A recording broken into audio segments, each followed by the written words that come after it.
내가 가난한 줄 알았죠.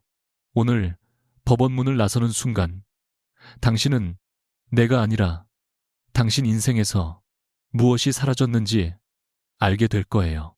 윤수아는 사랑 하나를 믿고 가족도 이름도 버린 채 남편 박도진과 가장 가난했던 시절을 함께 견뎠다.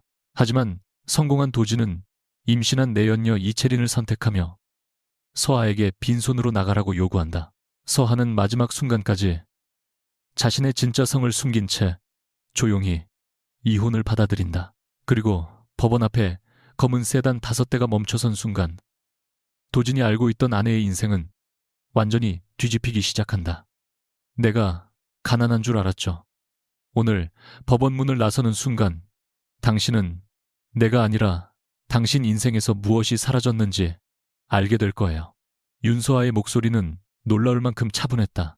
서울가정법원 조정실 앞 복도에는 아침부터 사람들의 발소리가 끊이지 않았지만 박도진에게는 순간 주변의 모든 소리가 사라진 것처럼 느껴졌다. 그는 잠시 서아를 바라보다가 비웃듯 입꼬리를 올렸다. 끝까지 허세는. 그의 옆에는 배가 아직 눈에 띄게 부르지 않은 이채린이 앉아 있었다. 채린은 한 손으로 도진의 팔을 붙잡고 다른 손으로 아랫배를 감싼 채 조심스럽게 말했다. 오빠, 그냥 빨리 끝내요. 우리 아기한테도 스트레스 안 좋아요. 서아의 시선이 그 손 위에 잠깐 머물렀다. 도진은 기다렸다는 듯 서아를 향해 몸을 돌렸다. 들었지? 이제 나한테는 지켜야 할 가족이 있어. 서아는 피식 웃었다. 그럼 지난 7년 동안 나는 뭐였는데. 도진의 표정이 굳었다. 네가 먼저 현실을 봤어야지. 나는 언제까지 반지하 원룸에서 시작한 시절만 붙잡고 살 수 없어.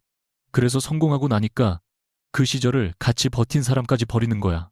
성공은 내가 했어. 도진은 단호하게 잘라 말했다. 회사를 만든 것도 나고 투자자를 설득한 것도 나고 밤새 계약 따낸 것도 나야. 넌 집에서 밥하고 영수증 정리한 게 전부잖아. 서하는 한동안 아무 말도 하지 않았다. 7해 전 도진이 자본금도 제대로 마련하지 못해 사업계획서를 들고 새벽까지 떨던 날들이 그녀의 머릿속을 지나갔다. 그 계획서의 첫 문장을 고친 사람도 첫 고객을 소개한 사람도 도진이 포기하려 할 때마다 새 전략을 짜준 사람도 그녀였다. 그러나 그녀는 그 사실을 증명하려 들지 않았다. 적어도 아직은. 도진의 변호사가 서류철을 펼치며 분위기를 정리하려 했다. 윤서아 씨, 오늘 논의할 핵심은 재산 분할과 채무 귀속입니다. 박 대표님 측은 혼인 기간 중 형성된 재산 대부분이 회사 경영을 통해 발생했다는 입장입니다. 서아는 서류를 받아 천천히 넘겼다. 회사 지분, 예금 차량, 그리고 한남동에 있는 고급 단독주택의 사용권까지 도진 쪽은 자신에게 최대한 유리하게 정리해 놓았다. 도진은 팔짱을 낀 채 말했다. 괜히 버티지 마. 네가 회사에 공식적으로 이름 올린 것도 없잖아. 서아는 문서 한 페이지에서 손을 멈췄다. 그러니까 당신 주장은 내가 결혼 생활 동안 경제적으로 기여한 게 거의 없다는 거네. 사실이잖아. 내가 회사 초기에 만든 거래처 명단도. 도진의 눈빛이 순간 흔들렸다. 그건 내가 최종 계약했어. 초기 사업계획서는 대표가 승인했으니까 내 책임이지. 첫 번째 대형 유통계약이 깨질 뻔했을 때 내가 수정한 가격 구조는. 도진이 짜증스럽게 숨을 내쉬었다. 서아야, 이런 식으로 추억팔이할 거야. 채린이 부드러운 목소리로 끼어들었다. 언니도 이제 새 출발하셔야죠. 오빠한테 계속 매달리면 서로 힘들잖아요. 그 순간 서하가 처음으로 채린을 똑바로 바라봤다. 이채린 씨. 낮고 또렷한 목소리에 채린의 웃음이 멈췄다. 내 남편과 관계를 맺고 아이까지 가진 사람이 나한테 새 출발을 가르치는 건 좀 우습지 않아요. 채린의 얼굴이 붉어졌다. 도진은 곧바로 몸을 일으키려 했다. 말 조심해. 왜 서아도 시선을 피하지 않았다. 당신이 한 일인데 내가 입에 올리면 모욕이 돼. 도진이 이를 악물었다. 그래, 내가 잘못한 건 인정해. 그런데 우리 결혼이 정상적이었던 것처럼 말하지 마. 7년 동안 아이 하나 없었잖아. 그 말이 떨어지는 순간 서아의 손끝이 아주 미세하게 떨렸다. 체리는 잠깐 도진의 옆벌구를 바라봤다. 아주 짧은 순간이었다. 그러나 서하는 놓치지 않았다. 놀람도 아니고 만족도 아니었다. 두려움이었다. 도진은 서랍에서 꺼내온 듯한 자신감으로 계속 말했다. 우리 어머니가 얼마나 기다렸는지 너도 알지. 나는 집안대를 이어야 해. 그런데 채린이는 나 만나고 바로 아이가 생겼어. 이게 무슨 뜻인지 아직도 모르겠어. 서하는 입술을 깨물지 않았다. 울지도 않았다. 오히려 천천히 물었다. 병원에서 둘 다 제대로 검사해 본 적 있었어. 순간 도진의 표정이 굳었다. 그게 지금 무슨 상관이야. 상관이 있지. 당신은 늘 내가 문제라고 말했잖아. 결과가 말해주고 있잖아. 도진이 채린의 배를 가리켰다. 그 순간 채린이 다급하게 그의 소매를 잡았다. 오빠 그만해요. 굳이 이런 자리에서 아기 얘기까지 할 필요 없잖아요. 도진은 오히려 흥분했다. 왜 떳떳한데. 이혼 끝나면 검사든 뭐든 다 해서 우리 아들이 내 후계자라는 것도 공식적으로 밝힐 거야. 채린의 손가락이 눈에 띄게 굳었다. 서하는 그 반응을 오래 바라보지 않았다. 대신 몇 달 전 집 정리를 하다 우연히 발견했던 낡은 병원 봉투가 떠올랐다. 도진이 샤워를 마치고 나오자마자 얼굴빛을 바꾸며 그녀 손에서 빼앗아갔던 봉투였다. 당시 그는 회사 종합검진 기록이라고만 했었다. 서하는 그 말을 믿었다.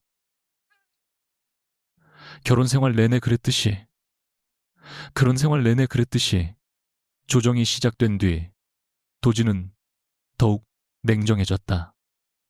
그는 회사가 현재 가진 가치, 자신의 대표직, 그리고 서하에게 이미 충분한 생활비를 제공했다는 점을 강조했다.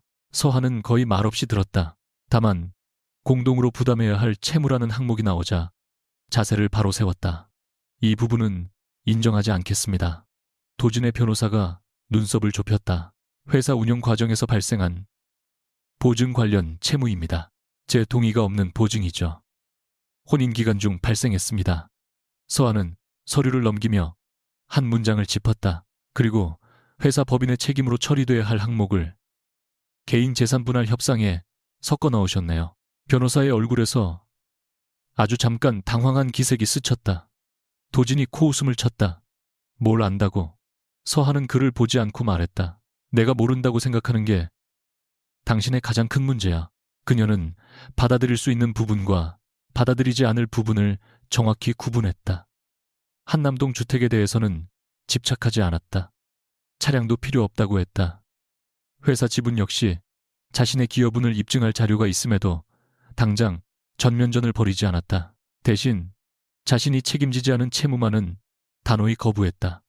도진은 그것을 체념으로 받아들였다. 그에게 서하는 여전히 세상을 모르는 여자였다. 한때 새벽 2시까지 함께 사업 계획서를 수정했던 사람이 아니라 성공한 남편의 그늘에 숨어 살다 버림받은 전업주부일 뿐이었다. 서하는 그의 오만이 어디까지 자랐는지 확인하며 이상할 정도로 마음이 차분해지는 것을 느꼈다. 사랑이 끝났기 때문이 아니었다. 이제야 자신이 무엇을 사랑했다고 착각했는지 알게 되었기 때문이었다.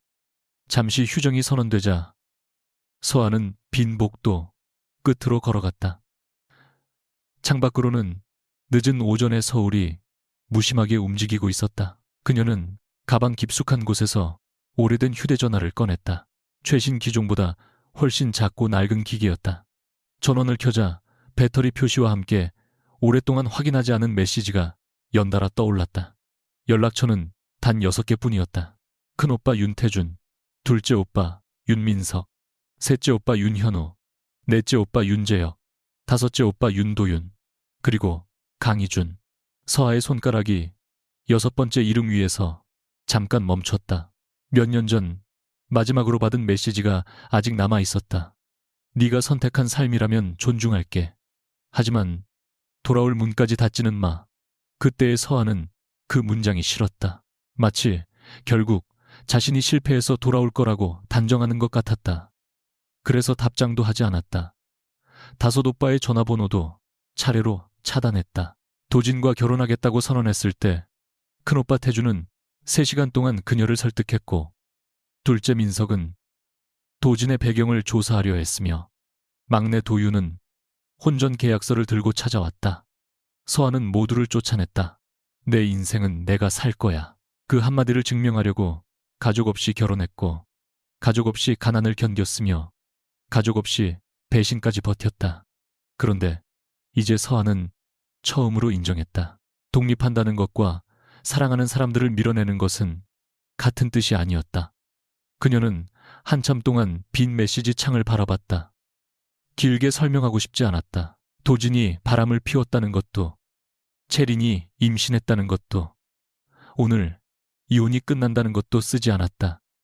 손가락이 움직였다. 오빠들 나 집에 갈게. 전송 버튼을 누르는 데는 몇 초도 걸리지 않았다.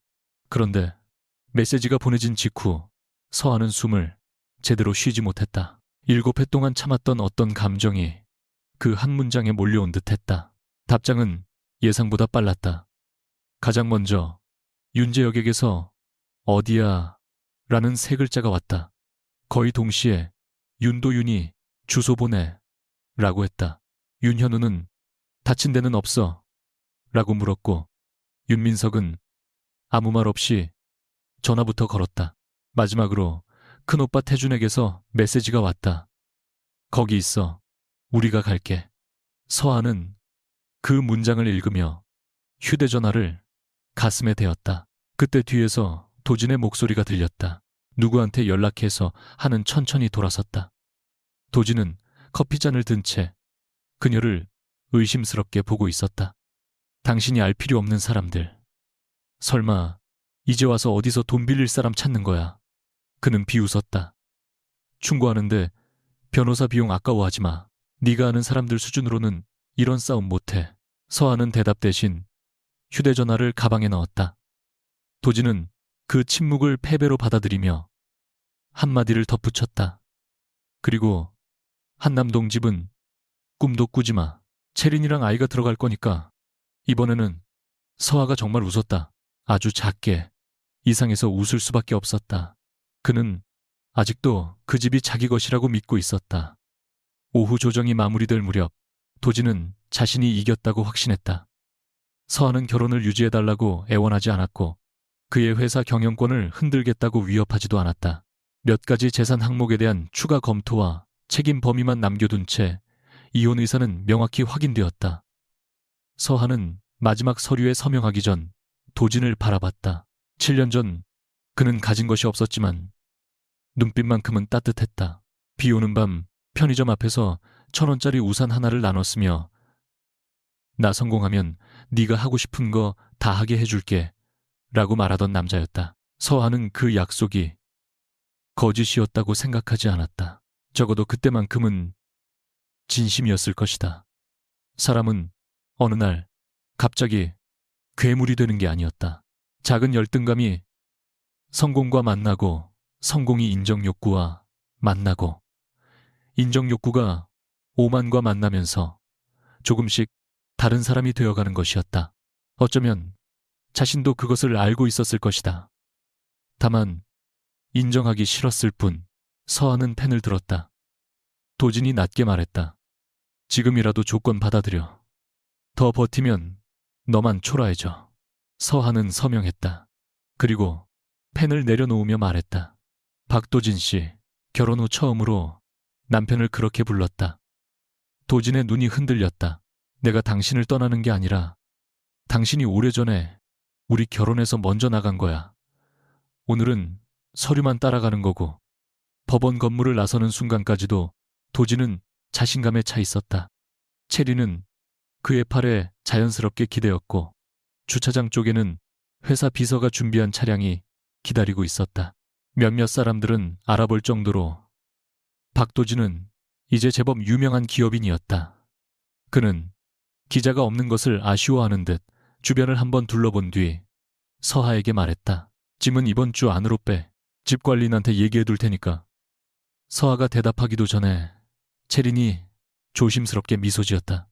언니, 필요한 물건 있으면 제가 따로 챙겨드릴게요. 저도 여자니까 이런 상황이 편하진 않아요. 서하는 그녀를 한동안 바라봤다. 당신이 불편해해야 할 건 내가 아니에요. 체린의 입술이 굳었다. 무슨 뜻이죠? 곧 알게 되겠죠. 도진이 끼어들었다. 또 허세야 서하야 현실을 인정해. 너 혼자 나가면 당장 살 집부터 구해야 해. 바로 그때 도로 쪽에서 낮고 묵직한 엔진 소리가 들려왔다. 한 대가 아니었다. 검은 세단 한 대가 법원 정문 앞에 멈추더니 뒤이어 같은 색 차량 4대가 일정한 간격을 두고 들어왔다. 주변에 있던 사람들의 시선이 자연스럽게 그쪽으로 향했다. 도진도 말끝을 흐렸다. 첫 번째 차량의 문이 열리자 검은 정장을 입은 남자가 내렸다. 도진은 그 얼굴을 알아봤다. 국내 금융권에서 이름만으로 시장 분위기를 바꾼다는 윤태준이었다. 두 번째 차에서는 방송사와 대형 기획사를 동시에 움직이는 윤민석이 내렸다. 세 번째 차량에서는 유명 대학병원 재단을 이끄는 윤현우가, 네 번째에서는 판교 기술업계에서 천재 개발자로 불리는 윤재혁이 모습을 드러냈다. 마지막 차량에서 내린 사람을 본 순간 도진의 얼굴이 완전히 굳었다. 윤도윤. 기업 분쟁에서 거의 패한 적이 없다고 알려진 대형 로펌의 파트너 변호사였다. 도진은 이해할 수 없다는 얼굴로 5사람을 번갈아 바라봤다. 그들이 한 장소에 동시에 나타나는 것 자체가 드문 일이었다. 그런데 더 이상한 것은 누구도 법원 안으로 들어가려 하지 않는다는 점이었다. 5사람의 시선은 오직 한 사람에게 향하고 있었다. 윤서하. 가장 먼저 다가온 태준이 그녀 앞에 멈췄다. 늘 냉정하다고 알려진 남자의 얼굴에서 순간적으로 아무 말도 하지 못할 만큼 복잡한 감정이 스쳤다. 서하는 7회 만에 큰오빠를 올려다봤다. 오빠. 그 한마디에 태준의 턱이 굳었다. 그는 서하를 혼내지도 왜 이제야 연락했느냐고 묻지도 않았다. 그저 자신의 코트를 벗어 그녀의 어깨 위에 조심스럽게 덮었다. 뒤에서는 민석이 눈가를 문지르며 욕을 삼켰고 현우는 서하의 안색부터 살폈다. 재혁은 도진을 보자마자 주먹을 쥐었고 도윤이 재빨리 그의 팔을 잡았다. 도진의 얼굴에서 피가 빠져나갔다. 윤 대표님께서 왜? 그의 질문은 끝나지 못했다. 태준이 처음으로 고개를 돌려 그를 바라봤기 때문이다. 시장에서 수십 년 경력의 임원들조차 눈을 피한다는 차가운 시선이었다. 그러나 태준은 도진에게 아무 말도 하지 않았다. 그 무관심이 오히려 모욕보다 무거웠다. 그는 다시 서하를 향했다. 서하야. 목소리는 믿을 수 없을 만큼 부드러웠다. 다 끝났어. 서하가 천천히 고개를 끄덕였다. 그 순간 재혁이 참지 못하고 한 발 앞으로 나섰다. 저 새끼가 진짜. 재혁아. 도윤이 낮게 제지했다. 여긴 법원 앞이야. 민석은 도진과 채린을 번갈아 보며 차갑게 웃었다. 그래도 얼굴은 기억해둬야겠네. 채린은 도진의 팔을 세게 움켜잡았다. 오빠, 저 사람들이 왜 저 여자한테. 그러나 도진은 대답하지 못했다. 머릿속에서는 과거의 장면들이 미친 듯이 맞춰지고 있었다. 서아가 가끔 받던 모르는 번호의 전화, 그녀를 보고 지나치게 공손하게 인사하던 투자자 한 번은, 자신의 회사 행사에서 서하를 본 금융사 임원이 갑자기 자리에서 일어섰던 모습. 그는 그 모든 것을 우연이라고 생각했다. 아니, 우연이어야 했다. 태준이 다시 서하에게 물었다. 이제 우리가 화내도 되니? 서하는 5 오빠의 얼굴을 천천히 바라봤다. 예전 같았으면 당장 박도진을 무너뜨려 달라고 말했을지도 몰랐다. 하지만 그녀는 고개를 저었다. 아니, 5사람의 표정이 동시에 굳었다. 서하는 어깨 위에 코트를 여미며 도진을 마지막으로 바라봤다. 내 일은 내가 끝낼 거야. 오빠들은 내가 부탁하는 것만 해줘. 그리고 아주 잠시 숨을 고른 뒤 덧붙였다. 내가 집을 떠났을 때 나 때문에 박도진에게 해준 것들 있지. 태준의 눈빛이 변했다. 서하는 차분하게 말했다. 이제 그만해. 더 이상 아무것도 받쳐주지 마. 윤서아가 다시 윤가의 한남동 저택으로 돌아온 것은 해가 완전히 진 뒤였다. 7회 전 작은 여행 가방 하나를 끌고 이 집을 나갔던 날과 달리 현관 앞에는 5명의 오빠가 모두 서 있었다. 누구도 먼저 잘 돌아왔다고 말하지 못했다. 태주는 평소처럼 표정이 없었지만 손에는 서아가 어릴 때 좋아하던 따뜻한 보리차가 들려 있었고, 민석은 몇 번이나 입을 열었다 닫았다. 현우는 서아가 신발을 벗기도 전에 손목을 잡고 맥박부터 확인하려 했다. 재혁은 노트북을 안고 서서 이미 무언가를 잔뜩 찾아본 얼굴이었고, 도윤은 두꺼운 서류철을 들고 있었다. 서아는 그 모습을 보자 이상하게 웃음이 났다. 나 이혼한 거지. 교통사고 난 거 아니야. 현우가 단호하게 말했다. 얼굴이 이 모양인데. 그 말이 나와 민석이 곧바로 거들었다. 내가 지금 기사 하나만 내도 박도진은 내일부터 카메라 앞에 못 서. 재혁은 더 노골적이었다. 회사 서버 구조부터 볼까? 불법은 안 해. 공개된 것만 봐도 약점 널렸어. 도윤이 한숨을 쉬었다. 그래서 네가 제일 위험한 거야. 마지막까지 침묵하던 태준이 천천히 물었다. 서하야, 원하는 게 뭐니? 예전 같았으면 그 질문조차 명령처럼 들렸을 것이다. 그러나 오늘은 달랐다. 서하는 5사람을 바라보며 분명하게 말했다. 박도진을 망하게 해달라고 부른 거 아니야. 내가 집에 돌아오고 싶어서 연락한 거야. 거실 공기는 그 한마디 뒤에도 쉽게 풀리지 않았다. 재혁은 가장 먼저 참지 못했다. 그럼 우리가 뭘 해야 하는데? 저 인간이 네 앞에서 다른 여자 임신시켜놓고 너한테 빈손으로 나가라고 했잖아. 알아. 아는데 가만히 있으라고. 가만히 있으라는 게 아니야. 서하는 테이블 위에 도윤이 가져온 자료를 내려다봤다. 회사의 초기 투자 내역, 유통계약 광고, 집행기술 라이선스, 법률 자문 기록이 정리돼 있었다. 모르는 이름처럼 보이는 회사들 뒤에는 오빠들의 그림자가 하나씩 있었다. 태준이 운영하는 투자 계열사가 직접 돈을 넣은 적은 없었지만 첫 기관 투자자가 움직일 수 있도록 신용평가 자료가 보강돼 있었다.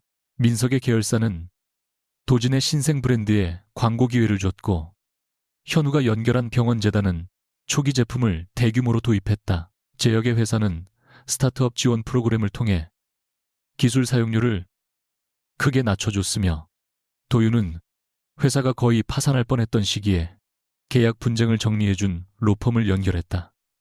서하는 그 자료를 보며 오랫동안 숨겨둔 감정을 느꼈다. 화가 아니었다. 씁쓸함에 가까웠다. 나 몰래 이렇게까지 했어. 태준이 대답했다. 네가 도움받는 걸 싫어하니까 네가 모르는 방식으로만 했어. 그게 도움을 안 준 게 아니잖아. 알아. 태준은 변명하지 않았다. 그래서 미안하다. 그 한마디에 서하는 잠시 말을 잃었다. 큰오빠가 잘못을 인정하는 모습을 본 것은 거의 처음이었다. 민석은 답답하다는 듯 잔을 내려놓았다. 우리가 잘못한 건 나중에 혼나면 돼. 지금 중요한 건 박도진이야. 나한테 1시간만 줘. 그 인간이 방송 인터뷰에서 떠들어댄 자수성가 신화가 얼마나 허술한지 닦아줄 수 있어. 서하는 고개를 저었다. 싫어. 서하야. 오빠들이 언론으로 누르고 투자금 끊고 거래처에 전화해서 압박하면 박도진은 분명 망하겠지. 그런데 그러면 평생 이렇게 말할 거야. 자기는 능력이 있었는데 윤가가 짓밟았다고. 그녀는 손가락으로 서류 위 5항목을 차례로 짚었다. 내가 부탁하는 건 하나야. 원래 특별하게 해주던 것만 그만해. 태준의 눈빛이 깊어졌다. 그게 무슨 의미인지 알고 말하는 거니 알아. 계약이 끝나면 정상 조건으로 심사하고 별도 우대가 있으면 종료하고 갱신할 이유가 없으면 갱신하지 마. 대신 약속한 계약을 일부러 깨거나 거래처에 압력 넣지 마. 도윤이 처음으로 희미하게 미소 지었다. 법적으로는 제일 깔끔하네. 재혁은 불만스러운 얼굴이었다. 너무 착한 거 아니야. 서하는 천천히 고개를 저었다. 착해서가 아니야. 확인하고 싶어. 뭘 박도진이 그렇게 자랑하던 자기 힘이 진짜 어디까지인지. 태주는 한동안 서하를 바라보다가 짧게 말했다. 좋아. 내 방식대로 하자. 그리고 나머지 4사람을 향해 시선을 돌렸다. 누구도 선 넘지 마. 누구도 선 넘지 마. 서하가 요청하지 않은 일은 하지 않는다. 그 순간 서하는 처음으로 자신이 집으로 돌아온 것이 아니라 이 집과 새로운 관계를 시작하고 있다는 생각을 했다. 다음 날 아침, 박도진의 회사에서는 이상한 일들이 연달아 일어나기 시작했다. 처음에는 사소해 보였다. 몇 년째 자동으로 연장되던 클라우드 시스템 우대 계약이 다음 분기부터 일반 기업 요율로 전환된다는 안내가 왔다. 도진은 짜증을 내며 비서에게 재협상을 지시했다. 1시간 뒤에는 대형 병원 네트워크가 다음 공급 계약부터 공개 경쟁 평가를 진행하겠다는 공문을 보내왔다. 정오가 되기 전에는 광고 계열사가 지난해와 같은 조건으로 캠페인을 연장하기 어렵다며 신규 심사를 요청했다. 도진은 회의실 테이블을 손바닥으로 내리쳤다. 오늘 다들 왜 이래? 재무이사가 조심스럽게 말했다. 대표님 계약 위반은 아닙니다. 대부분 우대 기간이 끝난 건이라서요. 그러니까 왜 하필 지금 다 끝나느냐고.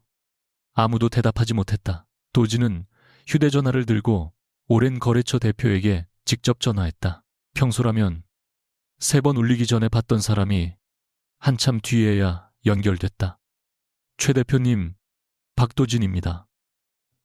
그런자, 암환자, 박도진입니다. 병원 쪽 계약 말인데요. 상대는 예전처럼 친근하게 웃지 않았다. 박 대표 이번에는 다른 회사들과 같은 기준으로 평가받으시면 됩니다. 우리가 몇 년을 같이 했는데 갑자기 무슨 갑자기라뇨. 원래 지원 기간이 끝난 겁니다. 전화가 끊기자 도진의 얼굴이 굳었다. 그는 문득 어제 법원 앞에 서 있던 5 남자를 떠올렸다. 그리고 그 한가운데 있던 윤서아를 떠올렸다. 아주 작은 목소리였지만 옆에 있던 비서는 분명히 들었다. 도진은 곧장 서아에게 전화를 걸었다. 3번, 4번. 서아는 받지 않았다. 5번째 통화가 연결됐을 때 그는 인사도 없이 쏘아붙였다. 너 지금 뭐 하는 거야? 그 시간 서아는 윤가의 작은 서재에서 자신의 옛 노트들을 정리하고 있었다. 결혼 전 작성했던 투자 분석과 창업 계획서들이었다. 그녀는 휴대전화를 책상 위에 내려놓은 채 담담하게 물었다. 무슨 말이야? 내 회사 거래처에 무슨 짓 했어? 나는 아무것도 안 했는데 거짓말하지 마. 내 오빠들 어제 법원까지 왔잖아. 오늘 아침부터 계약들이 전부 뒤집히고 있어. 서하는 잠시 침묵했다. 그 말에서 도진의 두려움을 들을 수 있었다. 아직 회사는 망하지도 않았다. 계약 하나가 파기된 것도 아니었다. 단지 특혜가 사라지기 시작했을 뿐인데 그는 벌써 흔들리고 있었다. 계약이 뒤집힌 게 아니라 원래 조건으로 돌아가는 거겠지. 무슨 뜻이야, 박도진 씨? 서아가 천천히 말했다. 당신은 늘 내가 회사에 아무것도 해준 게 없다고 했잖아. 그러니까 내가 없어도 달라질 게 없어야 정상 아닌가.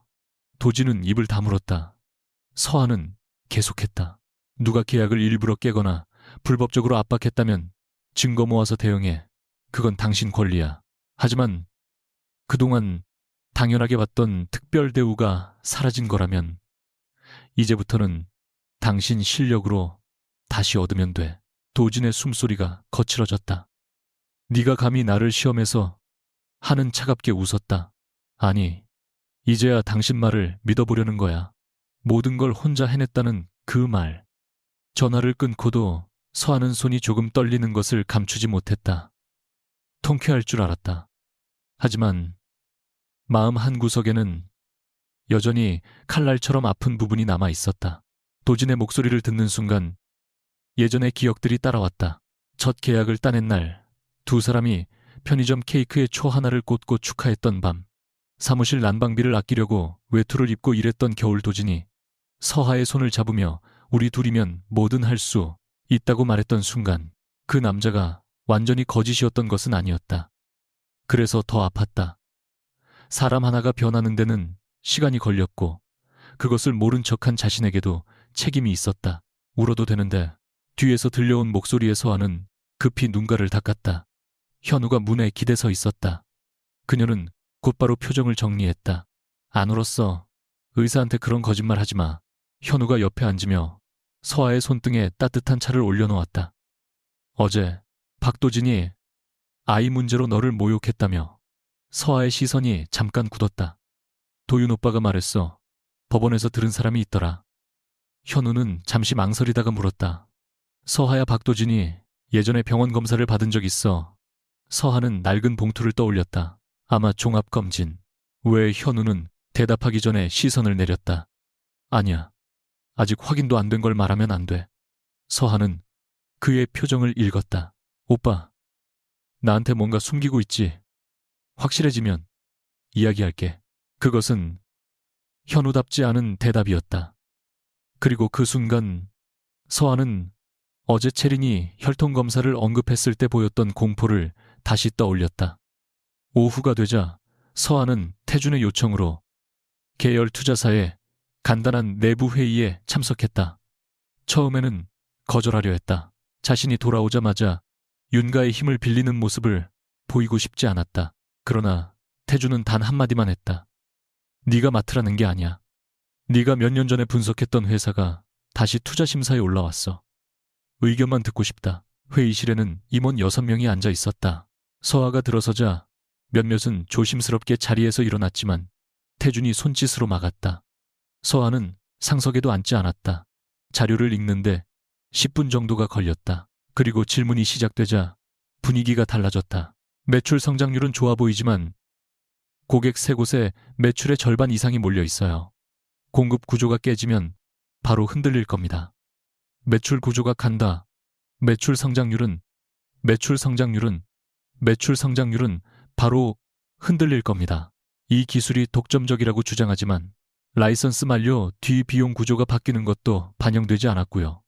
한 임원이 놀란 눈으로 물었다. 윤서아 씨, 이 업종에서 일하신 적이 있으십니까? 서하는 잠깐 멈췄다가 대답했다. 비슷한 회사를 처음부터 키워본 적은 있어요. 태준은 아무 말도 하지 않았지만 그의 눈에는 숨길 수 없는 감정이 스쳤다. 회의가 끝난 뒤 그는 엘리베이터 앞에서 서하에게 물었다. 다시 일해볼 생각 있니? 서하는 고개를 저었다. 여기 들어올 생각은 아직 없어. 태준이 웃지 않은 채 말했다. 그래도 괜찮아. 예전 같았으면 준비된 자리를 보여주며 설득했을 사람이다. 서하는 그 변화가 낯설면서도 고마웠다. 나중에 내가 뭘 하고 싶은지 정하면 그때 말할게. 이번엔 기다릴게. 태준의 대답은 짧았다. 건물 로비로 내려왔을 때 서하는 오래전부터 알고 있던 한 남자를 발견했다. 검은 정장에 넥타이를 느슨하게 맨 강희준이었다. 그는 태준과 비슷한 세계에서 태어났지만 분위기는 전혀 달랐다. 사람을 압도하기보다 먼저 관찰하는 사람. 이준은 서하를 발견한 순간 걸음을 멈췄다. 7년 만의 재회였지만 놀라는 표정을 크게 드러내지도 않았다. 그는 천천히 다가와 말했다. 오랜만이네. 서하는 어색하게 웃었다. 소식 빠르네. 태준 형이 말한 건 없어. 오늘 회의 때문에 왔다가 본 거야. 잠깐 침묵이 흘렀다. 서하는 마음 한편으로 어떤 말을 예상하고 있었다. 내가 그럴 줄 알았다. 그 남자는 처음부터 아니었다. 돌아와서 다행이다. 그러나 이준은 그 어느 말도 하지 않았다. 대신 물었다. 이번에는 네가 원하는 게 뭐야? 서하는 순간 대답하지 못했다. 7회 전에도 이 남자는 자신에게 선택을 물었다. 다만 그때의 서하는 그의 질문조차 가족의 세계가 보내는 올감이라고 생각했다. 아직 모르겠어. 솔직한 대답이었다. 이준은 고개를 끄덕였다. 그럼 모르는 채로 있어도 돼. 위로하러 온 거야. 아니, 이준의 눈이 조용히 서하에게 머물렀다. 이번에는 네가 말하지 않은 걸 멋대로 해석하지 않으려고. 이상하게도 그 말이 서하의 마음을 가장 세게 건드렸다. 바로 그때 이준의 휴대전화가 울렸다. 그는 화면을 확인한 뒤 표정이 살짝 굳었다. 서하는 무심코 발신자 이름을 보았다. 박도진의 회사명이었다. 이준은 전화를 받지 않았다. 서하가 눈썹을 좁혔다. 박도진 회사에서 왜 당신한테 전화해? 이준은 숨길 생각이 없는 듯 대답했다. 다음 분기 투자 유치 때문에 우리 쪽에도 제안서가 들어왔어. 서하의 시선이 차가워졌다. 오빠들이 부탁했어. 아니, 그럼 당신도 그 회사에 투자 안 할 거야. 이주는 곧바로 대답하지 않았다. 잠시 뒤 그는 차분하게 말했다. 그건 네 이혼이 아니라 회사 숫자를 보고 판단할 일이야. 서한은 그 말을 듣고 의외라는 듯 그를 바라봤다. 내 편 안 들어. 이준의 입가에 아주 옅은 미소가 나타났다. 내 편이라는 이유로 멀쩡한 회사를 망하게 하면 네가 제일 싫어할 것 같은데. 서한은 아무 말 없이 그를 바라보다가 처음으로 작게 웃었다. 이주는 이어 말했다. 대신 그 회사가 그동안 어떤 조건으로 성장했는지는 제대로 볼 거야. 특별한 지지 없이도 살아남을 수 있는지. 서하의 웃음이 조금 사라졌다. 바로 자신이 확인하려는 것이었다. 이주는 그녀의 얼굴을 읽은 듯 더 묻지 않았다. 서하는 출입문 쪽으로 걸어가다 뒤돌아 말했다. 강희준, 응, 내가 부탁하지 않은 일은 하지 마. 그는 잠시 그녀를 바라보다 고개를 끄덕였다. 알겠어. 그리고 이번에는 덧붙였다. 하지만 내가 하고 싶은 일까지 전부 허락받지는 않을 거야. 서하는 그 말의 의미를 묻지 않았다. 다만 건물을 나서는 동안 이상하게 오래 마음에 남았다. 같은 시각 박도진은 텅 빈 회의실에서 새로운 투자 제안서를 내려다보고 있었다. 예상보다 조건이 훨씬 까다로웠다. 이전까지 자신에게 먼저 연락하던 기관들은 이제 재무 안정성과 독립적인 고객 확보 능력을 증명하라고 요구했다. 비서는 조심스럽게 보고했다. 대표님, 다음 달 만료되는 기술 계약도 기존 할인율 적용이 어렵다고 합니다. 도진은 입술을 깨물었다. 윤서아가 어디까지 건드린 거야? 그때 그의 개인 휴대전화로 채린에게서 메시지가 도착했다. 오빠, 오늘 늦을 것 같아요. 친구 만나고 갈게요. 평소라면 신경 쓰지 않았을 문장이었다. 그러나 뒤이어 실수처럼 도착했다가 바로 삭제된 사진 한 장을 도진은 이미 봐버렸다. 남자용 운동화와 카페 테이블, 그리고 채린의 손목이 찍힌 사진이었다. 도진은 미간을 찌푸렸지만 곧 휴대전화를 덮었다. 지금은 회사가 더 중요했다. 그가 보지 못한 것은 채린이 같은 시각 지하 주차장에서 한 남자에게 다급하게 말하고 있다는 사실이었다. 다시는 연락하지 말랬잖아. 남자가 낮게 웃었다. 네가 박도진 애라고 우기고 살든 말든 내 알 바 아닌데. 나중에 검사하면 어떡하려고. 채린의 얼굴에서 핏기가 사라졌다. 조용히 해.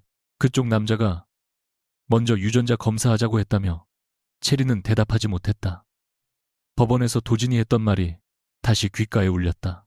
이혼이 끝나면 검사를 해서 자신의 아들이라는 걸 공식적으로 밝히겠다는 말. 그녀는 떨리는 손으로 가방끈을 움켜쥐었다. 그리고 처음으로 자신이 잡았다고 믿었던 미래가 박도진의 회사보다 먼저 무너질지도 모른다는 생각을 했다. 박도진의 반격은 생각보다 빨랐다. 사흘 뒤 아침 주요 경제 매체 하나가 그의 단독 인터뷰를 내보냈다. 제목은 노골적이었다. 가난한 창업가를 짓밟는 재벌가의 보복. 인터뷰 속 도진은 값비싼 정장 대신 일부러 단정한 흰 셔츠를 입고 있었다. 그는 자신이 작은 사무실에서 출발해 회사를 키웠고 결혼 생활이 파탄난 뒤 전처의 가족이 거래처와 투자자에게 영향력을 행사하기 시작했다고 주장했다. 직접적인 불법 압박이 있었다고 단정하지는 않았다.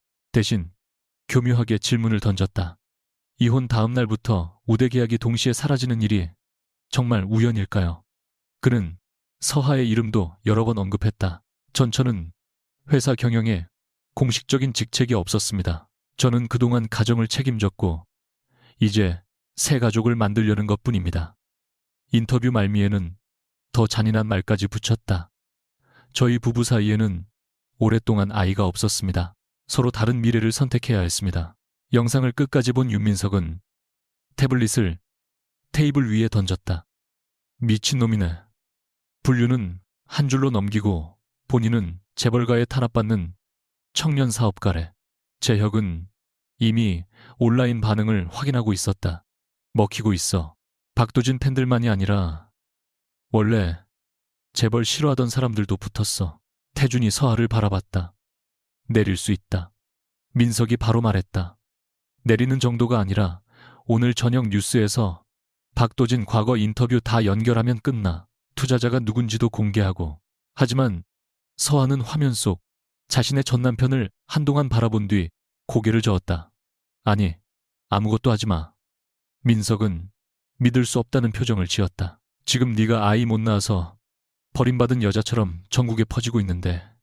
그래서 오빠 방송국으로 입 막으면 박도진 말이 사실처럼 보이잖아. 서하는 화면을 껐다. 저 사람은 지금 내가 화나서 오빠들 뒤에 숨었다는 그림을 만들고 싶어해. 그 그림에 들어가 주지 않을 거야. 태준이 물었다. 그럼 어떻게 할 건데? 서하는 잠시 생각하다 옛 노트북을 열었다. 7회. 전 회사 초창기부터 사용한 기기였다. 낡은 메일 프로그램 안에는 수천 건의 자료가 남아 있었다. 사업계획서 수정본, 가격 정책표, 거래처 제안서, 유통사와 주고받은 협상 메일 도진이 투자 미팅 직전마다 보내온 질문들이 날짜별로 정리돼 있었다. 어떤 문서에는 마지막 수정자가 윤서하로 표시돼 있었고 어떤 메일에는 도진이 직접 서하야 네가 만든 분석표로 내일 발표할게라고 적어놓았다. 민석의 표정이 서서히 달라졌다. 이걸 왜 지금까지 가지고 있었어? 회사 만들 때 내가 한 일이니까. 그럼 바로 공개하면 되잖아. 서하는 다시 고개를 저었다. 인터넷에 던져서 불쌍한 전처 인증 받으려고 만든 자료 아니야. 필요한 곳에서 필요한 만큼만 쓸 거야. 도윤이 자료를 몇 개 확인한 뒤 말했다. 좋은 판단이야. 원본 메일과 회사 서버 기록이 남아있으면 누가 나중에 조작이라고 해도 검증 가능해. 서하는 씁쓸하게 웃었다. 박도진은 내가 집에서 밥만 했다고 했지.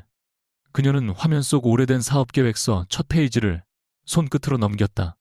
그럼 적어도 내가 무슨 밥을 차렸는지는 보여줘야겠네. 기회는 그날 오후 찾아왔다. 박도진의 회사와 오래 거래한 유통 컨소시엄이 다음 분기 계약을 앞두고 경영 안정성 검토 회의를 열기로 했고 서하에게도 초기 사업 구조에 관여한 인물로 설명을 요청했다. 도진은 즉시 반발했다. 윤서아는 우리 회사 직원이 아닙니다. 전처를 회의에 부르는 건 부당합니다. 그러나 컨소시엄 측은 이미 언론 인터뷰에서 도진이 서하의 기여를 전면 부정한 이상 당시 실무자료의 작성자를 확인하는 것이 필요하다는 입장이었다. 회의실에서 마주친 도진은 서하를 보자마자 낮게 말했다. 여기까지 쫓아와. 서하는 가방에서 노트북을 꺼내며 대답했다. 당신이 먼저 전국에 내 이름을 말했잖아. 오빠들이 자리 만들어줬겠지.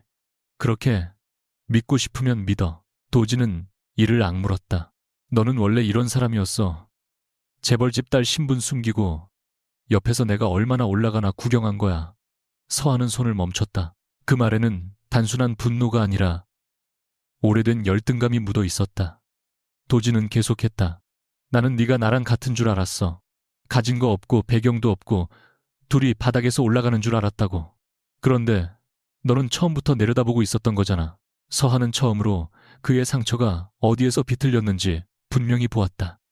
그래서 성공한 뒤에는 나를 더 초라하게 만들어야 했어. 도진이 입을 다물었다. 내가 가난한 여자여야 당신 성공이 완벽해 보였으니까. 그의 얼굴 근육이 굳었다. 그 질문에는 대답할 수 없었다. 회의가 시작되자 서하는 감정을 거두었다. 그녀는 자신이 회사의 공동 창업자라고 주장하지도 않았고 지분을 요구하지도 않았다. 대신 당시 자신이 관여했던 범위만 정확히 설명했다. 첫 유통계약 당시 도진의 회사는 납품 단가를 지나치게 낮춰 손해를 보면서 매출을 키우려 했다. 서하가 장기 공급 수량과 반품률을 반영해 가격 구조를 다시 짰고 그 안이 실제 계약의 기초가 됐다. 두 번째 대형 고객을 확보할 때는 신규 기업이라는 이유로 신뢰를 얻지 못하자 서하가 사후관리 체계를 만들었다. 그녀가 당시 작성한 문서와 실제 계약 조건이 화면에 나란히 올라왔다. 한 임원이 물었다. 박 대표님은 이 자료를 본인이 작성하셨다고 여러 인터뷰에서 말씀하셨습니다. 도진은 잠깐 말을 잃었다가 답했다. 대표로서 최종 결정한 것은 저입니다. 서하는 그 말을 끊지 않았다. 대신 다음 메일을 열었다. 발신자는 박도진이었다. 서하야. 네가 만든 원가표 그대로 쓰면 투자자 앞에서 숫자가 너무 보수적으로 보여. 매출 전망만 조금 올리자. 그 아래 서하의 답장이 있었다. 실제 공급 능력보다 높이면 다음 투자 때 문제가 돼. 숫자는 우리가 감당할 수 있는 만큼만 써. 회의실이 조용해졌다. 서하는 누구를 향해 승리한 듯 웃지 않았다. 저는 박도진 대표가 회사를 키운 노력을 부정하지 않습니다. 다만 제가 아무것도 하지 않았다는 말은 사실이 아닙니다. 그리고 앞으로 이 회사가 살아남을 수 있는지는 과거 누가 도왔느냐가 아니라 지금 스스로 어떤 구조를 갖고 있느냐로 판단하시면 됩니다. 그날 저녁부터 분위기가 조금씩 바뀌었다. 서하가 언론 인터뷰를 한 것도 아닌데 회의에 참석했던 투자 관계자들 사이에서 과거의 자료가 검증되기 시작했다. 몇몇 기자는 도진이 예전 인터뷰에서 아내가 초창기 전략을 많이 도와줬다고 말한 영상을 찾아냈다. 온라인에서는 누가 진짜 창업자인가를 두고 논쟁이 벌어졌지만 서하는 민석에게 어떤 기사도 밀어달라고 부탁하지 않았다. 오히려 민석에게서 전화가 왔을 때 첫 마디가 이것이었다. 아무것도 안 했지. 민석은 억울한 목소리를 냈다. 야, 나도 자존심 있어. 네가 하지 말라는데 진짜 안 했어. 근데 세상의 기록은 잘 찾아내더라. 서하는 처음으로 조금 웃었다. 그러나 그 웃음은 오래가지 못했다. 휴대전화 화면에 강희준의 이름이 떴기 때문이다. 그는 만나서 이야기하고 싶다고 했다. 두 사람은 사람들의 시선을 피하려고 태준의 회사 건물 안작은 회의실에서 마주 앉았다. 이준은 불필요한 안부를 묻지 않고 한 장의 투자 심사표를 내밀었다. 박도진의 회사에 대한 평가였다. 우리 쪽에서는 이번 투자 보류하기로 했어. 서하의 눈빛이 가라앉았다. 왜 나한테 말해? 나중에 다른 데서 들으면 내가 네 오빠들이랑 같이 움직였다고 생각할 것 같아서. 아니야. 그 질문은 생각보다 차갑게 나왔다. 이준은 서하를 잠시 바라봤다. 아니야. 그럼 왜 하필 지금 보류인데? 기존 거래처 세 곳에 매출이 너무 몰려있고 기술 사용료가 정상화되면 영업이익이 크게 줄어. 다음 투자금 없이는 확장 계획을 유지하기 힘들어. 그는 숫자가 표시된 부분을 손가락으로 짚었다. 이건 내 이혼 전에 들어온 제안서야. 어제 다시 심사했을 뿐이고. 서하는 자료를 읽었다. 숫자는 명확했다. 그런데도 마음속 어딘가가 불편했다. 당신도 내가 누군지 알고 있었잖아. 오빠들하고 친했고 알고 있었어. 그럼 박도진 회사가 처음부터 왜 그렇게 쉽게 커졌는지도 알았겠네. 이준은 대답하지 않았다. 그 침묵이 서하를 자극했다. 다들 알고 있었구나. 나만 모르고 있었네. 서하야. 나는 내 힘으로 산다고 생각했어. 박도진하고 둘이 버틴다고 생각했고. 그런데 뒤에서는 오빠들이 길 닦아주고 당신 같은 사람들은 그걸 다 보고 있었던 거잖아. 이준의 표정이 굳었다. 나는 네 회사도 박도진 회사도 도운 적 없어. 하지만 말리지도 않았지. 네가 원하지 않았으니까. 서하는 피식 웃었다. 또 그 말이네. 내가 선택했으니까 존중했다. 이준의 눈빛이 처음으로 흔들렸다. 그래. 그게 내 잘못일 수도 있어. 예상하지 못한 인정이었다. 이준은 잠시 창밖을 바라보다 다시 말했다. 네가 결혼한다고 했을 때 말리고 싶었어. 박도진이 싫어서가 아니었어. 네가 사랑보다 증명하려는 마음으로 결혼하는 것 같았거든. 서하의 얼굴이 굳었다. 지금 와서 내가 틀렸다고 말하려는 거야. 아니, 내가 틀렸다는 말을 하려는 거야. 이준의 목소리는 낮았지만 분명했다. 나는 네가 언젠가 힘들어질 수도 있다는 걸 알면서도 네가 도움을 싫어한다는 이유로 아무것도 하지 않았어. 그게 존중이라고 생각했지. 사실은 내가 겁났던 것 같아. 내가 말리면 너도 나를 내 오빠들과 같은 사람으로 볼까 봐. 서하는 아무 말도 하지 않았다. 이주는 계속했다. 그런데 이번에는 다르게 할 거야. 네가 싫다고 해도 내가 잘못됐다고 생각하는 건 말할 거고 내가 해야 한다고 판단한 일은 할 거야. 대신 내 인생을 대신 결정하지는 않을게. 서아의 눈빛이 조금 누그러졌지만 완전히 풀리지는 않았다. 나는 지금 누구의 여자가 될 생각 없어. 알아. 이주는 즉시 대답했다. 그래서 기다리겠다는 말도 안 할게. 그럼 나도 내 삶 살면서 네 옆에 갈 수 있으면 가볼 거야. 싫으면 네가 밀어내. 서하는 황당하다는 듯 그를 바라보다가 아주 작게 웃었다. 예전보다 뻔뻔해졌네. 이준도 처음으로 웃었다. 너도 예전보다 무서워졌고. 그러나 박도진에게는 웃을 일이 없었다. 투자 보류 통보가 도착한 날 밤 그는 사무실에 혼자 남아 오래된 인터뷰 영상을 보고 있었다. 화면 속 몇 년 전의 자신은 훨씬 야위었고 눈빛은 밝았다. 기자가 성공 비결을 묻자 젊은 도진은 망설이지 않고 대답했다. 아내가 없었으면 여기까지 못 왔죠. 숫자 보는 건 저보다 훨씬 잘합니다. 도진은 영상을 즉시 꺼버렸다. 책상 위에는 현재의 기사들이 쌓여 있었다. 재벌가의 보복이라는 제목, 전처의 경영기여 의혹 과장된 자수성가 신화. 그는 잔을 집었다가 다시 내려놓았다. 사실 그는 서아가 아무것도 하지 않았다고 믿은 적이 없었다. 처음에는 누구보다 잘 알고 있었다. 그러나 회사가 커질수록 사람들은 그에게 창업 천재라는 이름을 붙였고 그는 그 이름을 빼앗길까 두려워졌다. 특히 투자자들이 서아에게 먼저 의견을 묻는 날이면 속이 뒤틀렸다. 성공한 뒤 처음 고급 호텔 행사에 참석했을 때 누군가 자신을 보고 뒤에 누가 있나 보네 라고 비웃었던 말도 잊지 못했다. 그는 평생 누구의 도움도 받지 않은 사람이 되고 싶었다. 그래서 결국 가장 가까이서 도운 사람의 존재부터 지워버렸다. 그때 문이 열리고 채린이 들어왔다. 도진은 술잔을 치우며 물었다. 어디 갔다 왔어? 채린은 잠깐 멈칫했다. 친구 만났다니까.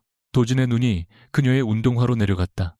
며칠 전 삭제된 사진 속 남자 신발이 떠올랐다. 무슨 친구? 채린은 억지로 웃었다. 갑자기 왜 이래? 도진은 한동안 그녀를 바라보다가 서랍을 열었다. 안쪽에는 오래전 병원 봉투 하나가 구겨진 채 들어있었다. 채린의 시선이 무심코 그쪽으로 향했다가 급히 돌아왔다. 도진은 봉투를 꺼내지 않았다. 대신 손으로 서랍을 닫으며 말했다. 이혼 절차 완전히 끝나면 우리도 검사하자. 채린의 입술이 굳었다. 무슨 검사? 아이. 도진은 자신에게 확신을 주려는 사람처럼 웃었다. 요즘 말이 많잖아. 내가 아들이 생겨서 서아를 버렸다는 둥. 뭐가 어떻다는 둥. 아예 친자 확인해서 공식적으로 발표할 거야. 그러면 끝이잖아. 채린은 몇 초 동안 대답하지 못했다. 그런 걸 꼭 해야 해. 왜? 도진의 눈이 좁아졌다. 문제 있어. 아니, 그냥 아이 태어나기도 전에 그런 검사하는 게 싫어서. 채린은 서둘러 그의 목을 안았지만 도진의 표정은 풀리지 않았다. 바로 그 순간 그녀의 휴대전화가 진동했다. 화면에는 저장되지 않은 번호와 짧은 메시지가 떠 있었다. 검사 얘기 나오기 전에 결정해. 나도 더는 못 기다려. 채린은 즉시 화면을 뒤집었다. 그러나 도진보다 더 먼저 그 메시지를 본 사람이 있었다.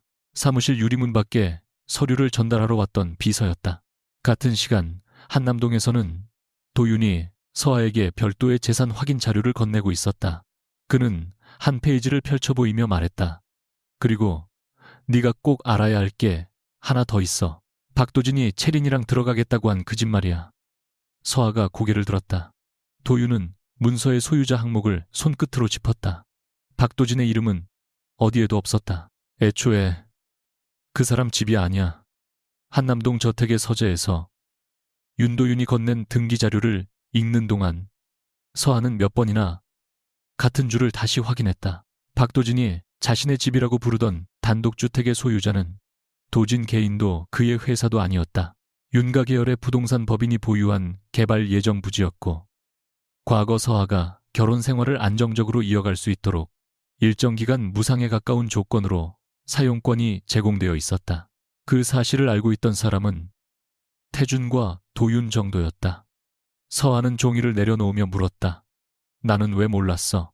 도윤은 숨기지 않았다. 네가 우리가 준 건 아무것도 받지 않겠다고 했으니까. 태준 형이 직접 내 이름으로 집을 사주면 네가 안 들어갈 게 뻔했어. 그래서 회사 숙소 지원처럼 처리했지. 서하는 쓴웃음을 지었다. 또 하나의 보호였다. 또 하나의 거짓말이기도 했다. 박도진은 알고 있었어. 처음 계약할 때는 알았어. 서명도 했으니까. 서하의 눈이 가늘어졌다. 도윤이 조용히 덧붙였다. 다만 몇 년 지나면서 자기가 소유한 것처럼 말하기 시작했더라. 사용기간 종료 통지도 이미 2번 갔어. 재개발 일정 때문에 다음 달 철거 예정이고. 서하는 잠시 눈을 감았다. 도진이 법원 앞에서 했던 말이 떠올랐다. 채린과 아이가 들어가 살 집이니 짐을 빼라고 했다. 그는 소유하지 않은 집에서 다른 여자와 새 가정을 꾸릴 계획을 세우고 있었다. 서하는 문서를 다시 도윤에게 밀어주었다. 일정 바꾸지 마. 일부러 당기지도 말고. 응. 그녀가 단호하게 대답했다. 원래대로 해. 이번에도 우리가 만든 벌처럼 보이면 안 돼. 그로부터 일주일 뒤 박도진의 회사는 겉으로는 여전히 멀쩡해 보였지만 내부에서는 균열이 빠르게 번지고 있었다. 가장 먼저 현금 흐름이 흔들렸다.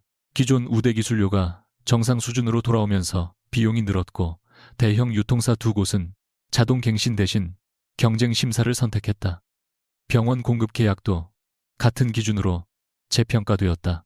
누구도 계약을 일방적으로 깨지 않았다. 아무도 대놓고 등을 돌리지도 않았다. 다만 도진이 오랫동안 당연하다고 여긴 조건이 더 이상 당연하지 않을 뿐이었다. 문제는 회사가 그 정상적인 조건을 견디도록 설계되어 있지 않았다는 것이었다. 재무이사가 회의에서 말했다. 대표님, 다음 분기 확장 계획을 유지하려면 신규 투자 없이는 어렵습니다. 도진은 짜증스럽게 물었다. 강원 쪽은 보류입니다. 다른 곳은 대부분 추가 자료 요청입니다. 독립적인 고객 유지율과 실제 영업이익을 다시 보겠답니다. 도진은 의자를 밀치고 일어났다. 다 짜고 치는 거야. 윤가에서 뒤로 전화 돌린 거라고. 재무이사는 잠시 망설이다가 어렵게 말했다. 확인된 압박 정황은 없습니다. 그럼 이게 우연이라는 거야, 대표님. 그는 도진을 똑바로 보지 못한 채 말했다. 어쩌면 지금이 특별한 상황이 아니라 원래 받아야 했던 평가일 수도 있습니다. 그 말에 도진은 아무 대답도 하지 못했다. 더 치명적인 것은 시장의 시선이었다. 과거 윤수아가 작성한 자료들이 검증되면서 박도진의 자수성가 신화에는 균열이 생겼다. 회사가 사라질 정도는 아니었다. 그러나 투자자들은 숫자를 다시 보기 시작했고 언론은 그동안 도진이 강조해온 개인 서사를 의심하기 시작했다. 기업 가치 평가는 빠르게 낮아졌다. 비상장 지분을 거래하던 시장에서도 예상 가격이 며칠 사이 크게 흔들렸다. 도진은 그것을 모두 서하의 복수라고 믿고 싶었다. 그래야 자신이 실패한 것이 아니기 때문이었다. 누군가 자신을 끌어내렸다고 믿으면 아직 자신은 유능한 피해자로 남을 수 있었다. 하지만 새벽에 혼자 손익계산서를 들여다보면 숫자가 다른 말을 했다. 몇 년 동안 그는 성장률만 보았다. 우대 조건이 사라진 뒤에도 살아남을 수 있는지는 계산하지 않았다. 고객들이 자신을 믿는다고 생각했지만 상당수는 소개와 관계망을 믿었다. 기술 경쟁력이 압도적이라고 자랑했지만 낮은 사용료가 전제된 구조였다. 서하를 지운 순간에도 그는 그녀가 만든 가격 정책과 고객 관리 체계는 그대로 사용하고 있었다. 도진은 처음으로 두려움을 느꼈다. 누군가 자신의 것을 빼앗아가고 있다는 두려움이 아니라 애초에 자신이 무엇을 실제로 가지고 있었는지 모른다는 두려움이었다. 그날 오후 이채린에게서 연락이 왔다. 평소처럼 다정한 목소리가 아니었다. 오빠, 우리 만나서 얘기해야 해. 두 사람은 회사 근처의 조용한 사무실에서 마주 앉았다. 채린은 물 한 잔에도 손을 대지 못했다. 도지는 이미 며칠 동안 그녀의 이상한 태도를 관찰하고 있었다. 검사 결과 언제 나온대? 그 질문에 체린의 눈이 흔들렸다. 도지는 자신의 혈통을 증명하고 언론의 시선을 돌리기 위해 친자 확인을 강하게 원했고 체린도 결국 동의했다. 필요한 절차는 이미 진행된 상태였다. 체린은 한참 동안 입을 열지 못했다. 오빠, 왜 검사 안 하면 안 돼? 도진의 얼굴이 차갑게 굳었다. 왜 자꾸 그 말을 해? 우리끼리 믿으면 되잖아. 지금 회사까지 흔들리고 있어. 내가 새가족 때문에 전처 버렸다는 말도 돌고 있고 적어도 내 아이에 관한 건 확실히 해야 해. 체린의 눈에 눈물이 차올랐다. 예전 같았으면 도지는 그녀를 안아주었을 것이다. 그러나 이번에는 움직이지 않았다. 나한테 숨기는 거 있어. 체린은 고개를 저었지만 너무 빨랐다. 도지는 휴대전화를 꺼내며 말했다. 병원에서 연락 왔어. 결과 확인하라고. 순간 체린이 자리에서 일어났다. 오빠 잠깐만. 그 한마디로 충분했다. 도지는 그제야 자신이 가장 듣고 싶지 않았던 대답을 그녀의 얼굴에서 먼저 읽었다. 결과는 길지 않았다. 전문적인 표현을 모두 이해할 필요도 없었다. 확인된 내용은 분명했다. 박도진과 태아 사이의 친자 관계가 성립하지 않는다는 것이었다. 도진은 한동안 화면을 내려다보기만 했다. 숨을 쉬는 법조차 잊은 사람처럼 미동도 없었다. 이게 뭐야? 체린이 울기 시작했다. 오빠, 내가 설명할게. 뭘 설명해? 그의 목소리는 너무 낮아서 오히려 무서웠다. 누구에야 체린은 얼굴을 가리고 고개를 숙였다. 도진은 휴대전화를 테이블 위에 내려놓았다. 던지지도 않았다. 소리치지도 않았다. 그 침묵이 체린을 더 겁먹게 했다. 처음부터 속이려고 한 건 아니야. 우리 잠깐 헤어졌을 때 있었던 일이야. 그때는 나도 몰랐어. 그 남자 누구냐고. 결국 체린은 오래전 개인 트레이닝을 받으며 알게 된 남자와 잠시 관계가 있었다고 털어놓았다. 도진이 다시 물었다. 언제 알았어? 체린은 대답하지 못했다.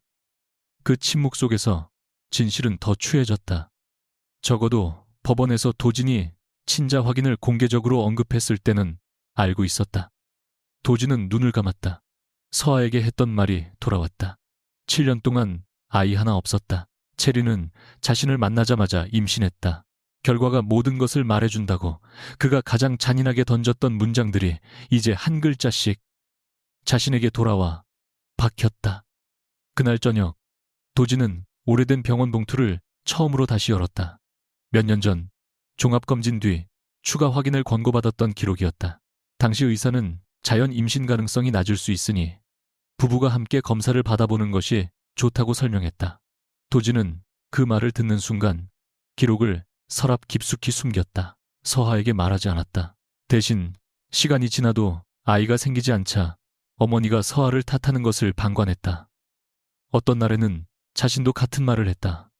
네가 병원 한번 제대로 가봐.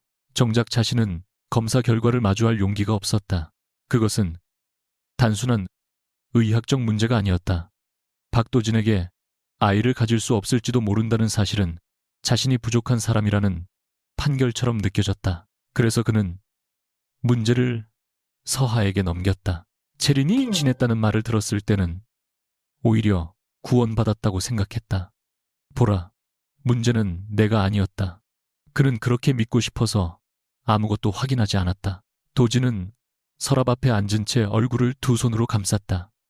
체린의 거짓말보다 더 견디기 힘든 것은 자신이 오래전부터 진실을 의심하고 있었다는 사실이었다. 서하를 모욕하면서도 마음 한쪽에서는 알고 있었다. 자신이 두려워 외면한 가능성을 그녀에게 죄처럼 뒤집어 씌웠다는 것을. 이틀 뒤 열린 마지막 조정 절차에서 박도진은 일주일 전과 전혀 다른 모습으로 나타났다. 면도를 깔끔하게 했고 정장도 단정했지만 눈 아래에는 깊은 그늘이 있었다. 체리는 오지 않았다. 윤서아는 맞은편 자리에 앉아 그를 잠시 바라봤지만 이유를 묻지 않았다. 도진은 오히려 그 무관심을 견디기 어려워했다. 절차가 끝나갈 무렵 그는 먼저 입을 열었다. 너 알고 있었어. 서한은 눈썹을 좁혔다. 뭘 내 검사 기록. 서한은 그제야 그가 무슨 말을 하는지 이해했다. 봉투를 본 적은 있어. 당신이 빼앗아 갔잖아. 내용은 몰랐어. 도지는 그녀가 거짓말하는지 확인하듯 오래 바라봤다. 그러나 서하의 얼굴에는 조롱도 승리감도 없었다. 체린이 아이. 도지는 어렵게 말을 이었다. 내 아이 아니래. 서하의 손끝이 아주 잠깐 멈췄다. 그게 전부였다. 도지는 참지 못하고 물었다. 아무 말도 안 해. 서하가 천천히 그를 바라봤다. 무슨 말을 듣고 싶은데 당신이 나한테 했던 말 그대로 돌려줄까? 도진의 입술이 떨렸다. 결과가 모든 걸 말해준다고 했지. 그런데 난 그렇게 안 할래. 그녀의 목소리는 차분했다. 당신이 나한테 잔인했다고 해서 나까지 같은 사람이 될 필요는 없으니까. 그 말을 들은 순간 도진은 처음으로 고개를 제대로 들지 못했다. 미안하다는 말이 목까지 올라왔지만 쉽게 나오지 않았다. 사과하면 자신이 저지른 일을 인정해야 했다. 불륜만이 아니었다. 그는 자신의 열등감을 감추기 위해 아내를 초라하게 만들었고 자신의 두려움을 숨기기 위해 그녀에게 불임의 낙인을 찍었으며 성공의 주인이 되고 싶어서 그녀의 기여를 지웠다. 서한은 그가 침묵하는 동안 마지막 문서에 서명했다.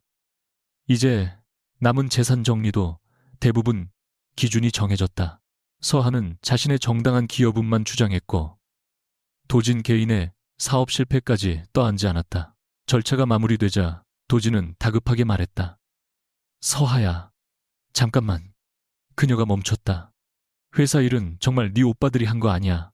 서하는 잠시 그를 바라보다가 대답했다.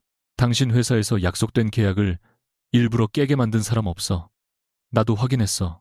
그럼 왜, 박도진, 이번에는 성까지 붙이지 않았다.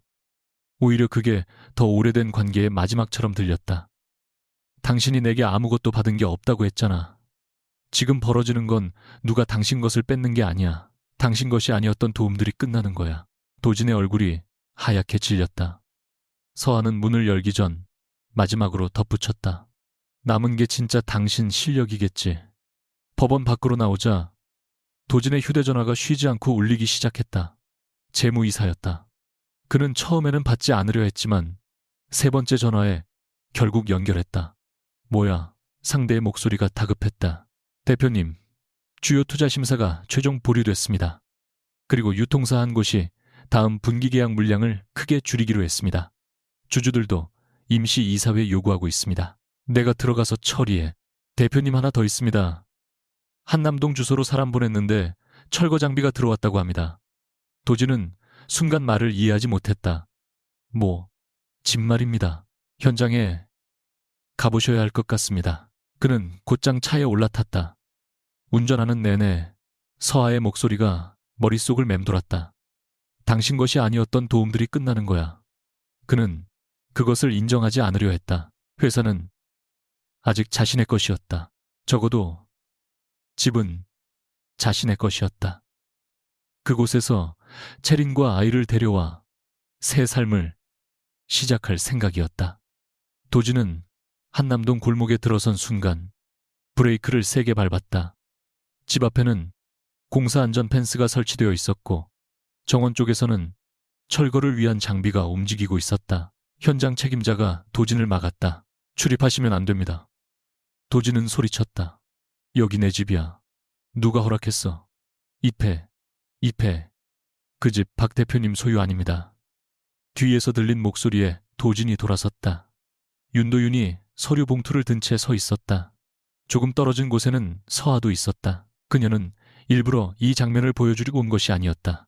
남아있던 개인 물품 몇 가지가 사전에 분리되었는지 확인하러 왔을 뿐이었다.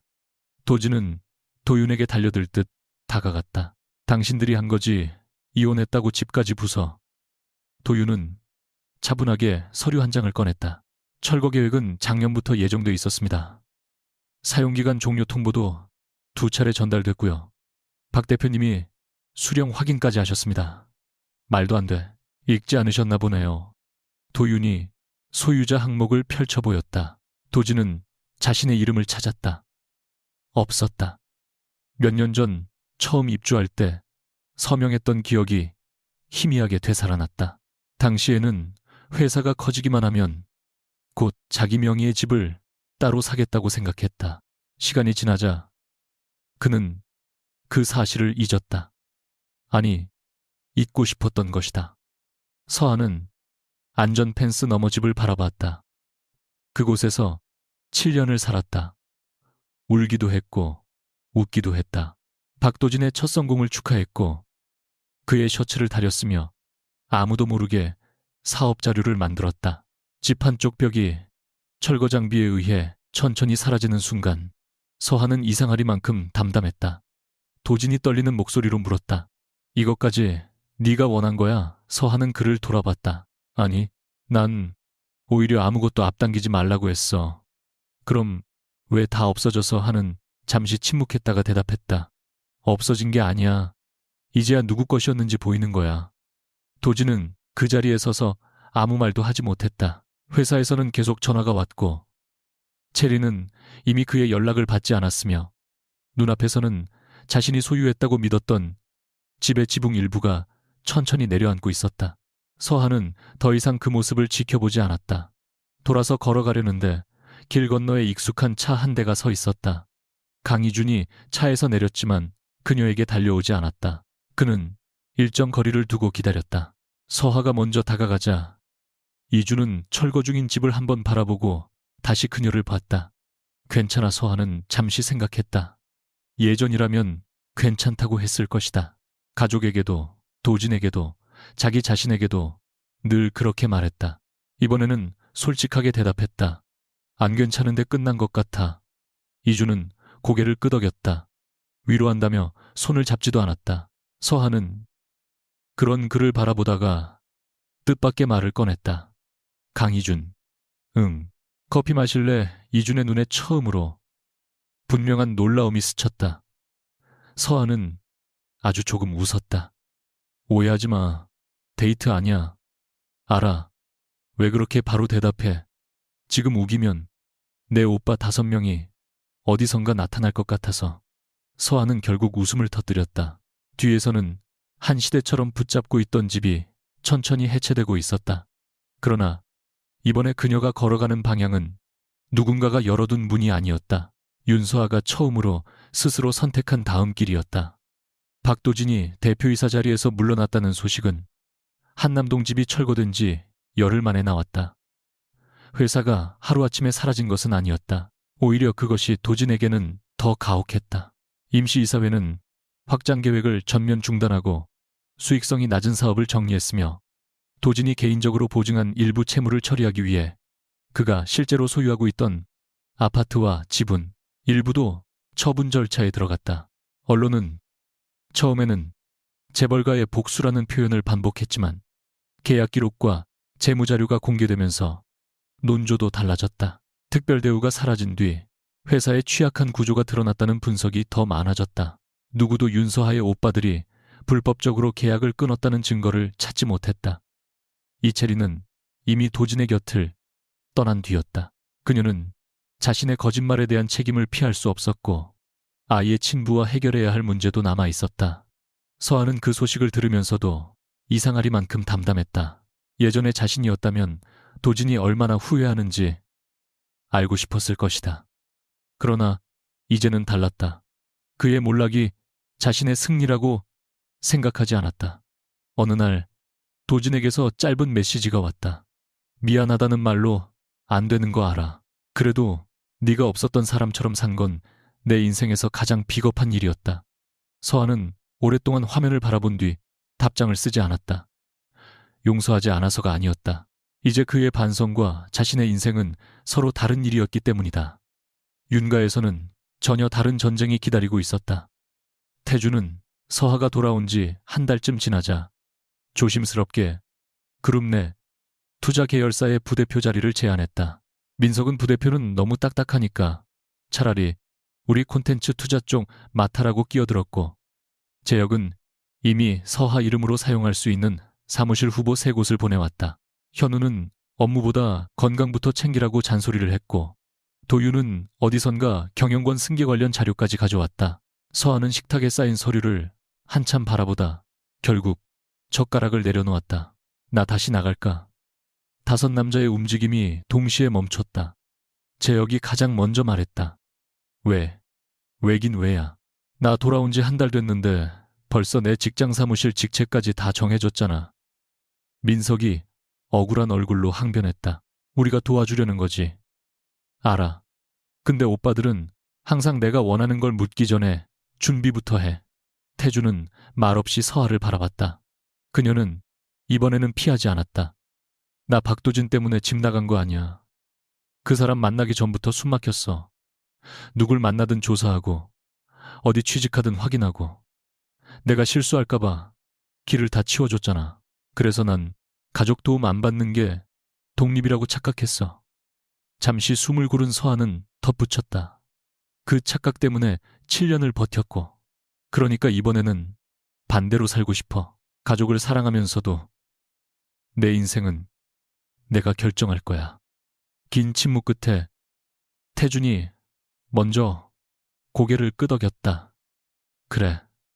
이번에도 우리가 먼저 갔네. 민석이 믿기 어렵다는 듯 큰형을 바라봤다. 형이 이렇게 빨리 인정한다고 안 그러면 또 나간다잖아. 태준의 대답에 서하는 웃음을 참지 못했다.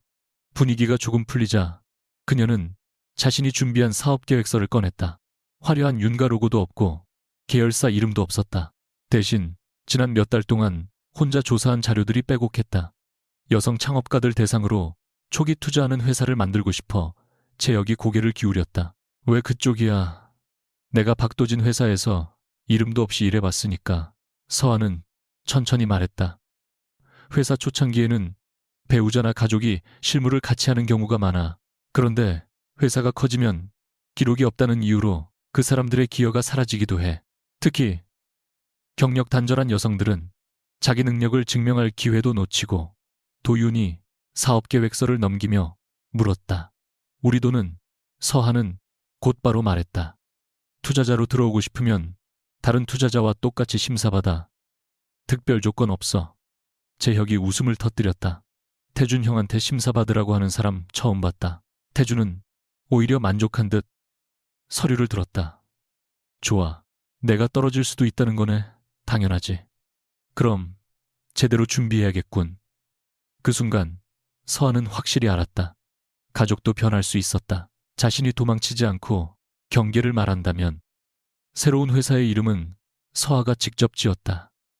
작은 씨앗이 스스로 뿌리 내린다는 뜻을 담은 이름이었다. 첫 사무실은 강남의 번쩍이는 고층 빌딩이 아니라 성수동의 오래된 건물을 개조한 공간이었다.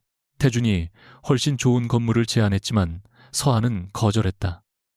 대신 첫 투자 심사에는 누구보다 까다롭게 참여했다. 서하가 선택한 첫 번째 기업은 유명하지도 화려하지도 않은 생활기술 스타트업이었다. 대표는 2 아이를 키우며 몇 년간 경력이 끊겼다가 다시 창업한 여성이었다. 발표가 끝난 뒤 한 투자자가 물었다.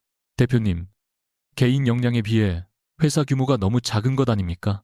서하는 그 질문을 듣는 순간 오래전 자신을 떠올렸다. 회사 공식 조직도에 이름 한 줄 없던 윤서하.